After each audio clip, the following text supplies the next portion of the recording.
Hello everyone, मेरा नाम शिवम त्रिवेदी है और आप देख रहे हैं ब्रेन वर्क्स।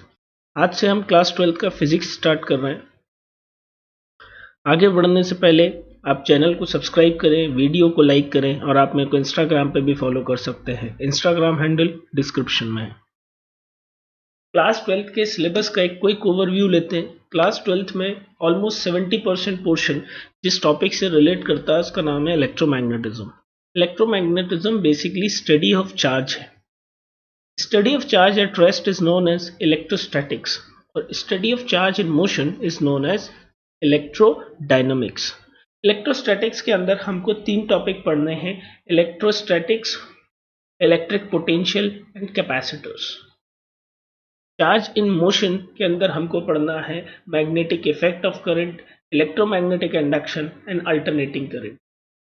और जब चार्ज इज एक्सेलरेटेड के अंदर हमको पढ़ना है इलेक्ट्रोमैग्नेटिक वेव्स। जब चार्ज एक्सेलरेट करता है तो वो एनर्जी इमिट करता है in the form of wave. उन्हीं वेव्स को हम इलेक्ट्रोमैग्नेटिक वेव्स बोलते हैं। ओवरऑल बहुत सारे चैप्टर्स में हमको चार्जेस के बारे में ही पढ़ना है, तो बेसिक प्रॉपर्टीज चार्ज की देख लेते हैं। क्या होता है charge? Charge is a intrinsic property of particle, means natural property है। ये चार्जेस जो हैं वो पार्टिकल के पास नेचुरली एग्जिस्ट करते हैं। चार्ज का यूनिट हम कूलम्स है और इसको कैपिटल सी से रिप्रेजेंट करते हैं। यूनिवर्स में दो तरीके के चार्ज एग्जिस्ट करते हैं: positive charge and negative charge. Positive charge always repel each other, negative always repel each other, and negative always attract each other. That means like charge में repulsion होगा and unlike charges में attraction होगा।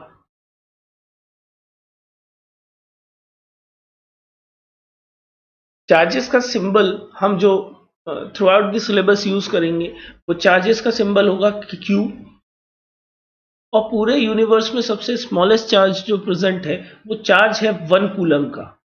1 electron का जो charge है वो smallest charge है, that means 1.6 10 to the power -19 Coulomb's.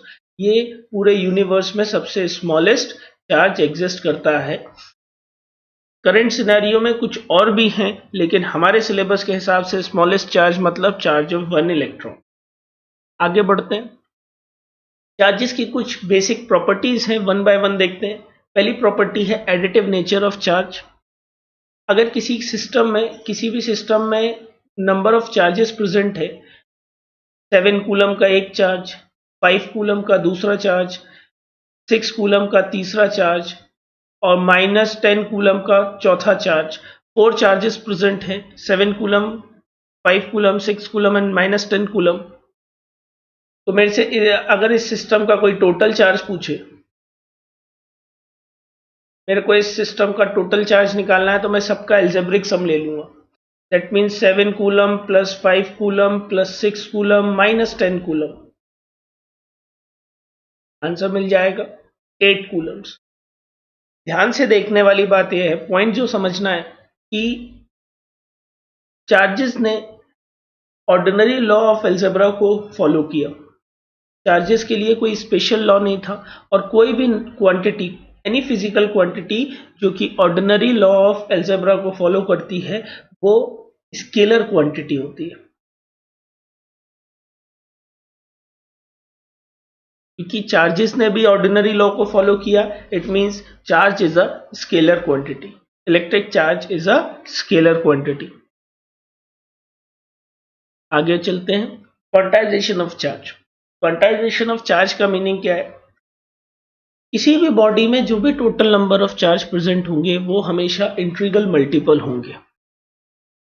Means Q is always exists plus minus any where n is equals to 1, 2, 3, 4 and so on। ये कभी भी फ्रैक्शन में एग्जिस्ट नहीं कर सकता, मतलब कभी भी किसी बॉडी में Q हाफ नहीं हो सकता, कभी भी किसी बॉडी में Q 3/2 नहीं हो सकता। ये इम्पॉसिबल चीज है ये एग्जिस्ट नहीं करती। रीजन ये है कि चार्ज ऑफ वन इलेक्ट्रॉन पहले से ही सबसे छोटा है, तो उसको फर्दर ब्रेक करना इम्पॉसिबल है, उसको फर्दर डिवाइड नहीं किया जा सकता। तो किसी भी बॉडी में जो भी चार्ज होंगे वो हमेशा इंटीग्रल मल्टीपल होगा। That means total charge in any body is always equals two plus minus any. For any isolated body total charge is always remains constant. अगर मैं एक बॉडी कंसीडर कर लूं, मैंने बोला ये एक आइसोलेटेड सिस्टम है, मतलब इसके अंदर जो भी चार्ज होगा वो हमेशा कांस्टेंट रहेगा। सपोज मैंने यहाँ पे 4 ऑब्जेक्ट कंसीडर करे, 3 ऑब्जेक्ट कंसीडर कर रहा हूं। इसके पास initially a object A, B और सी, इसके पास लेट से 5 कूलम चार्ज है, इसके पास 6 कूलम है, इसके पास -8 coulomb charge. 5 coulomb, 6 coulomb and -8 Coulomb's. मैंने चार्जेस को थोड़ा सा शफल किया, ए से कुछ चार्ज बी को दिए, बी से कुछ सी को दिए, सी से वापस ए को दे दिए, बेसिकली ट्रांसफर ऑफ चार्ज किया। तो आफ्टर ट्रांसफर और आफ्टर शफलिंग यहाँ पे आ गया लेट से 2 कूलम चार्ज, यहाँ पे आ गया 9 कूलम चार्ज, और कोई पूछे यहाँ पे कितना चार्ज आ गया तो हम आराम से कैलकुलेट कर सकते हैं।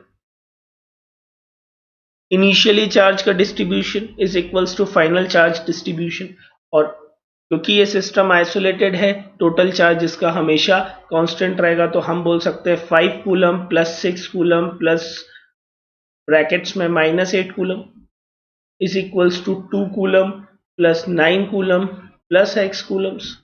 सिंप्लीफाई किया तो 11 - 8 3 कूलम्स। इधर पे देख लेते हैं तो ये आ गया 11 coulombs -3 coulomb is equals to 11 coulomb plus 8। तो value of x is -8 coulombs. Value of x is -8 coulombs. मतलब किसी भी आइसोलेटेड सिस्टम के अंदर चार्ज ना तो क्रिएट किया जा सकता है ना ही डिस्ट्रॉय किया जा सकता है, बस शिफ्ट होगा एक बॉडी से दूसरी body.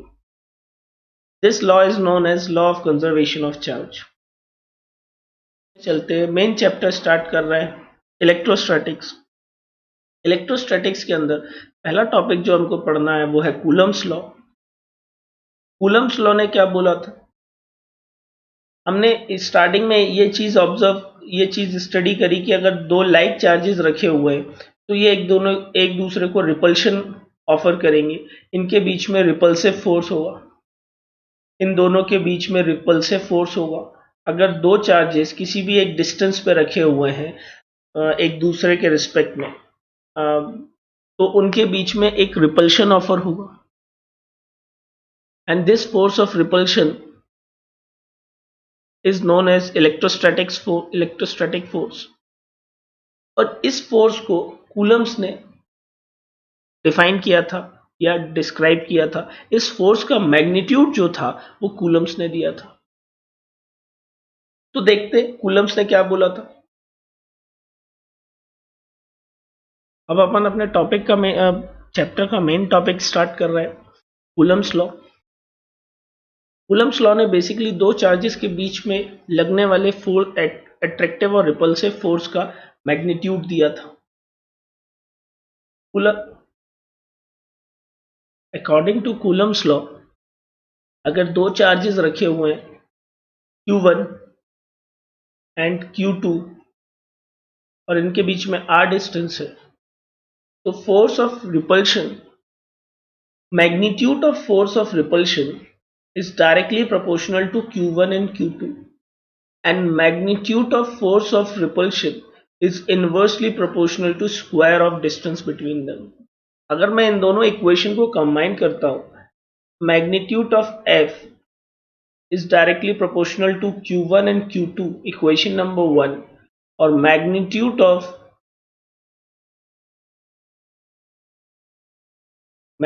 of force of repulsion is 1 upon r square। If we combine these two equations, that means F is directly proportional to Q1 Q2 upon r square। Proportionality constant अलग करेंगे तो हम इस equation को बना देंगे K Q1 Q2 upon r square। Now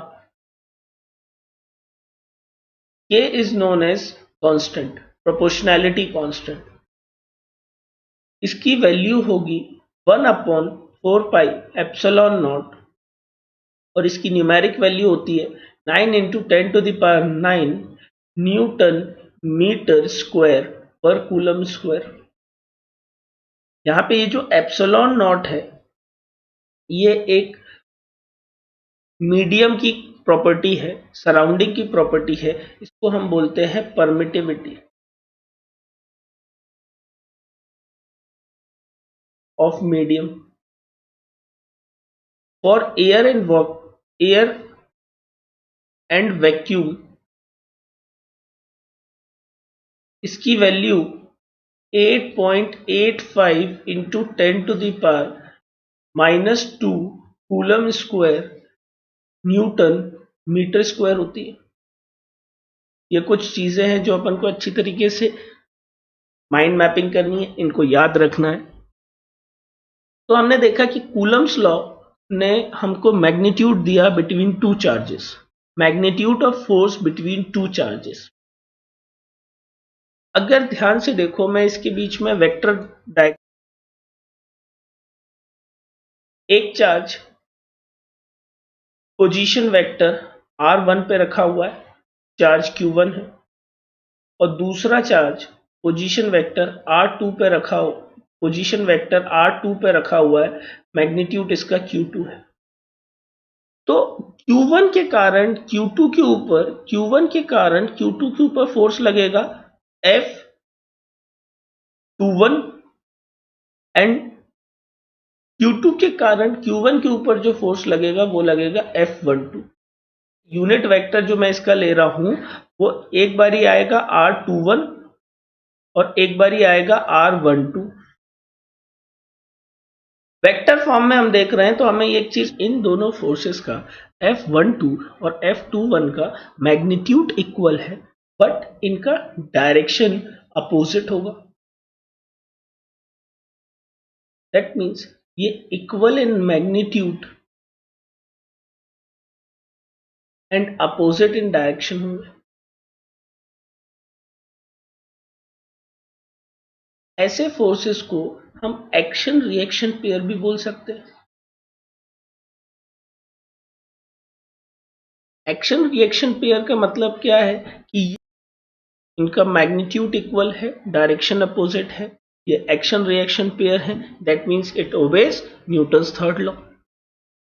आगे देखिए एप्लीकेशन ऑफ फोर्स क्या है, लाइन ऑफ एक्शन क्या होगा फोर्स का, लाइन ऑफ एक्शन क्या होगा फोर्स का। दो चार्जेस के ऊपर हम परपेंडिकुलर फोर्स नहीं लगा सकते। केस तो ये भी एक्शन रिएक्शन है, पर जो कूलम्स लॉ है वो सेंट्रल फोर्स। केस तो ये भी एक्शन रिएक्शन है, इक्वल एंड अपोजिट डायरेक्शन में लग रहे हैं, equal magnitude in but direction opposite है। पर कूलम्स लॉ जो है वो सेंट्रल फोर्स का एग्जाम्पल है, मतलब इसका लाइन ऑफ एक्शन हमेशा लाइन ज्वाइनिंग दी टू चार्जेस के अलॉन्ग होगा। कूलम्स लॉ का लाइन ऑफ एक्शन जो होगा वो हमेशा उस लाइन के अबाउट होगा जो दोनों चार्जेस को ज्वाइन कर रही है। ये किसका एग्जाम्पल हो गया, ये सेंट्रल फोर्स का एग्जाम्पल हो गया। ये केस है सेंट्रल फोर्स का। सेंट्रल फोर्स मतलब force is acting along, force always acts along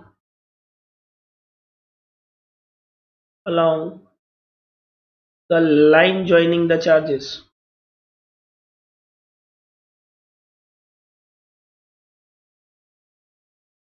आगे देखो, हमने क्विकली रैप अप करते, हमने देख लिया कि भाई मैग्नीट्यूड कितना हो जाएगा फोर्स का, magnitude of force is equals to k q1 q2 upon r square. ये एक एक्शन रिएक्शन पेयर है, इसका magnitude equal and direction opposite है। ये सेंट्रल फोर्स है। एक और बात बताता हूं, electrostatic force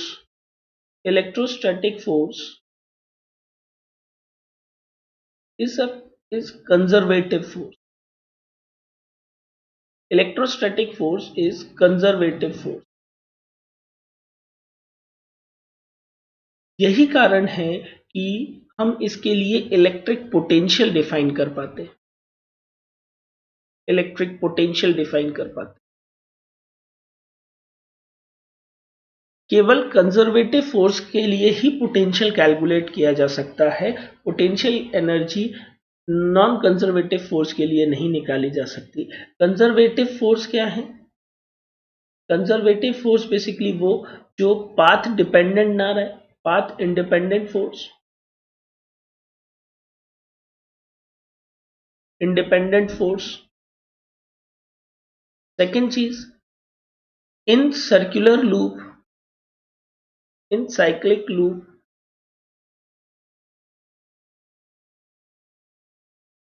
work done is always zero. मतलब if suppose यहां से मैं यहां तक गया और वापस यहां से यहां तक आ गया, ए से सपोज मैं पॉइंट ए से ट्रेवल किया बी तक एंड बी से वापस ए गया, तो इसमें ये एक साइकिल हो गई और इसमें वर्क डन हमेशा जीरो होगा। ये कंजर्वेटिव फोर्स कहते हैं। तो कंजर्वेटिव फोर्स मतलब वो फोर्सेस जिसका वो ऐसे फोर्सेस जिसमें वर्क डन जीरो हो, और इलेक्ट्रोस्टैटिक एक कंजर्वेटिव फोर्स है, इसीलिए इसके लिए पोटेंशियल डिफाइन होगा। आगे हम नेक्स्ट चैप्टर में इलेक्ट्रिक पोटेंशियल देखेंगे जो कि इलेक्ट्रोस्टैटिक फोर्स के लिए डिफाइन किया हुआ है। तो वीडियो अच्छा लगा हो तो प्लीज लाइक करिए, चैनल को सब्सक्राइब करिए। आज के लिए इतना ही। Thank you very much.